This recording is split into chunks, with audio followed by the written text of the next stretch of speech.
গঙ্গে চ যমুনে চৈব গোদাবরী সরস্বতী নর্মদে সিন্ধু কাবেরী জলে হিস্মিন সন্নিধিং কুরু। এই বলে ডুব তো দিলেন একেবারে প্রয়াগের সঙ্গমে। সেই সঙ্গে আঁজলা ভরে জল নিয়ে হয়তো বা পিতৃপুরুষের উদ্দেশ্যে অনেকে তর্পণও করে ফেললেন। অতঃপর সেই জল পান করে এক অনাস্বাদিত পুলক অনুভব করে বাড়ি ফিরলেন। মানে যারা গিয়েছেন পুণ্যার্থী যারা, যত পাপ শরীর থেকে ধুয়ে গেল। আর আপনি যে শরীর বোঝায়, পেট বোঝায় ব্যাকটেরিয়া নিয়ে ফিরলেন, সেটা জানেন কি? এ কথা মানবেন না যোগী মহারাজ, উত্তরপ্রদেশের মুখ্যমন্ত্রী। কেন মানবেন? প্রথম দিন থেকে তার পেছনে কি কম লাগা হয়েছে? এই আজ মহাকুম্ভে ডুব দিতে গিয়ে ৩০ জন, কম করে আমরা জানি না কতজন, সরকারি মতে ৩০ জন মারা গিয়েছে, বেঘরে প্রাণ দিয়েছেন। তারপর দিল্লিতে পদপিষ্ট হয়ে প্রয়াগরাজ এক্সপ্রেসে উঠতে গিয়ে অন্তত 18 জনের প্রাণ দিয়েছে। তারপরে কি আর তার মাথা ঠিক থাকে? কিন্তু এই যোগীর রাগটা বাড়িয়ে দিয়েছেন মমতা। আর কে? কেন্দ্রীয় জল দূষণ নিয়ন্ত্রণ বোর্ড। কেন? সেটাই আজ বলছি।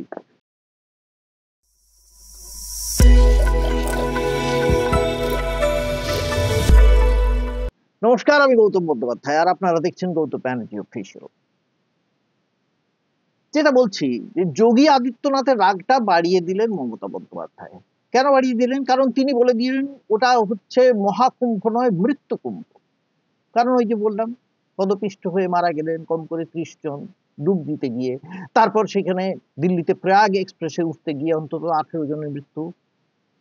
সেই কথাটা নিয়ে মৃত্যু কুম্ভ বলে দিয়েছেন মমতা। আর তাই নিয়ে তো আপনারা জানেন এই রাজ্যে শুভেন্দু সুগন্ধুর সঙ্গে উত্তরপ্রদেশের মুখ্যমন্ত্রীও এবারে রে করে নেমে পড়েছেন একবারে বিধানসভায়। কিন্তু এই রাগটা প্রবল হয়েছে কেন বলুন তো?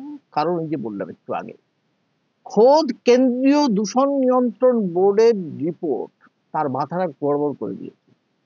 সেই কারণে তিনি ক্রোধে দুর্বাসা হয়ে গিয়েছেন।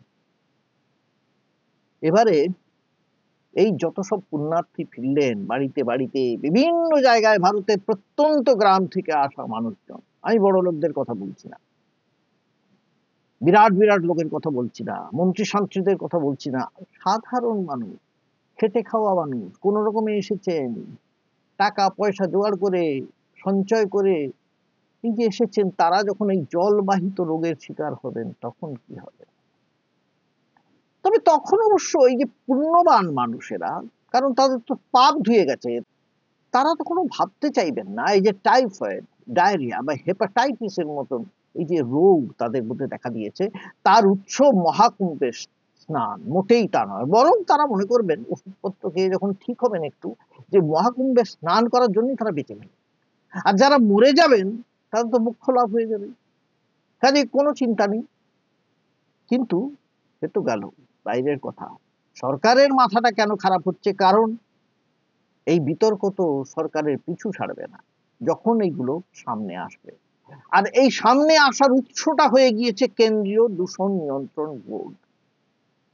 এই দূষণ নিয়ন্ত্রণ বোর্ড মহাকুম্ভের সময় গঙ্গার জল পরীক্ষা করে দেখেছে তা ভীষণ দূষিত হয়ে গিয়েছে, ভয়ঙ্কর ভাবে।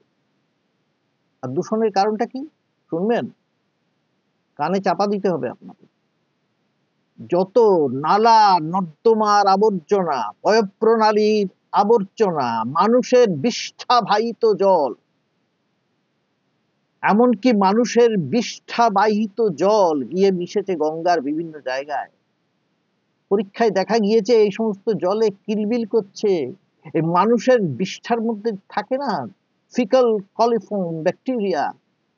এই দূষণ নিয়ন্ত্রণ বোর্ড এই বিভিন্ন এলাকা থেকে জল সংগ্রহ করে এইটাই পেয়েছে। বিভিন্ন ঘাট থেকে জল নেওয়া হয়েছিল, মানে তারা নিয়েছিলেন Shringverpur Ghat, Lord Curzon bridge, Shastri bridge, Sangam Dev Ghat, Naini ঘাট, বিভিন্ন জায়গা থেকে জল নিয়ে পরীক্ষা করে কি কি পেলেন দেখলেন তার মধ্যে বায়োকেমিক্যাল অক্সিজেন ডিমান্ড, মানে যেটা থাকা প্রয়োজন লিটারে 3 মিলিগ্রাম, তার থেকে অনেক বেশি। আর এই রিপোর্ট হাতে নিয়ে ন্যাশনাল গ্রিন ট্রাইব্যুনাল যেখানে মামলা হয়েছে, সেই ন্যাশনাল গ্রিন ট্রাইব্যুনাল স্তম্ভিত হয়ে গিয়েছে।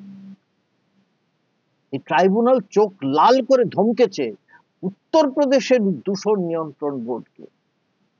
এই যে উত্তরপ্রদেশে দূষণ নিয়ন্ত্রণ বোর্ডকে ধমকানো মানেটা কিন্তু কার্যত যোগী সরকারের কাছেই ধমক, যাকে বলা হয় লাল চোখ দেখানো যোগী সরকারকে।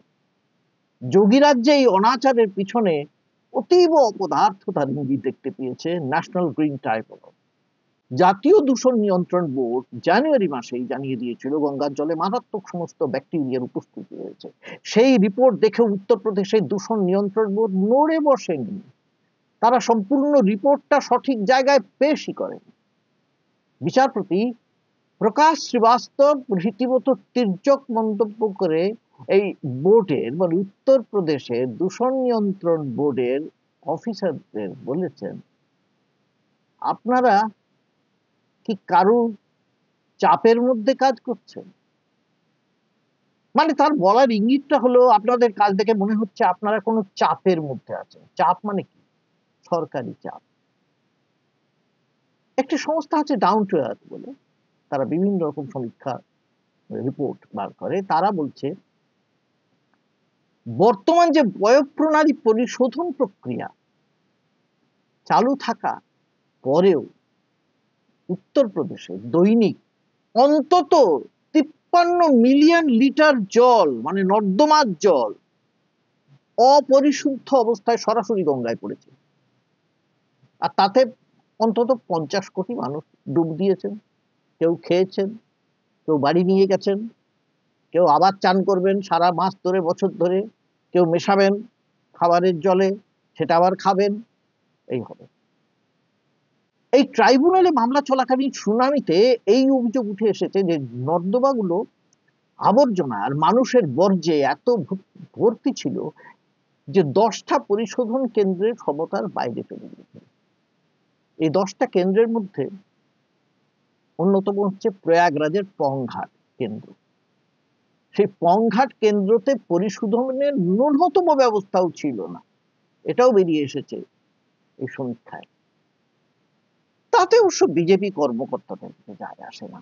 যোগীজি বলে দিয়েছেন প্রয়োজনে সনাতনী ধর্মের উদ্দেশ্যে তিনি আবার এ কাজ করবেন।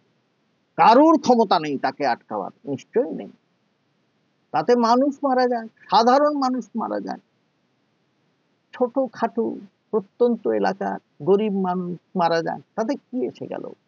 এই যে যারা গিয়ে বাড়িতে গিয়ে ভুগবে পেটের যন্ত্রণায়, শরীরের যন্ত্রণায়, গায়ে ঘা পাঁচটা হবে, হয়তো স্কিনে ডাক্তার দেখাতে হবে, সরকারি হাসপাতাল আছে বিনা পয়সায় চিকিৎসা হবে, তাও সারবে না, তখন তারা কোথায় যাবে? সরকার বললে আমরা তো বিনা পয়সায় চিকিৎসা করে দিচ্ছি, আবার চিন্তার কি আছে? এটা তো তোমাদের নিজেদের কর্মফল। পুণ্যের ব্যবস্থা তো আমরা করে দিয়েছিলাম, দরকার হয় পরের বছর আবার একটা কুম্ভ হবে, সেখানে এসে চান করো, সব সেরে যাবে, সেখানে এসে ডুব দাও। ডুব ডুব ডুব রূপসাগরে আমার বোন, এই সবাই ডুবছে। তো মুশকিল হলো দেশের মানুষ যদি ডুবে, তা সরকার কি করবে? সরকার ভাবুক কি করবে, দেশের মানুষের আর কি চিন্তা? সরকার তো ক্ষমতার জন্য আছে, ক্ষমতায় থাকলেই হয়। নমস্কার, ভালো থাকবেন। যারা আমার চ্যানেল দেখছেন তাদের কাছে অনুরোধ, আমার চ্যানেলটা শেয়ার করুন এবং সাবস্ক্রাইব তো অবশ্যই করবেন এবং কমেন্টও করবেন। কেউ কেউ কমেন্ট করছেন, আমি মাঝে মাঝে উত্তর দিয়ে থাকি এবং এত সত্ত্বেও বলছি যারা হয়তো পছন্দ হচ্ছে না আমার চ্যানেলে আমার বক্তব্য, তারাও লিখবেন, কারণ তাদেরও একটা অধিকার আছে লেখা। নমস্কার।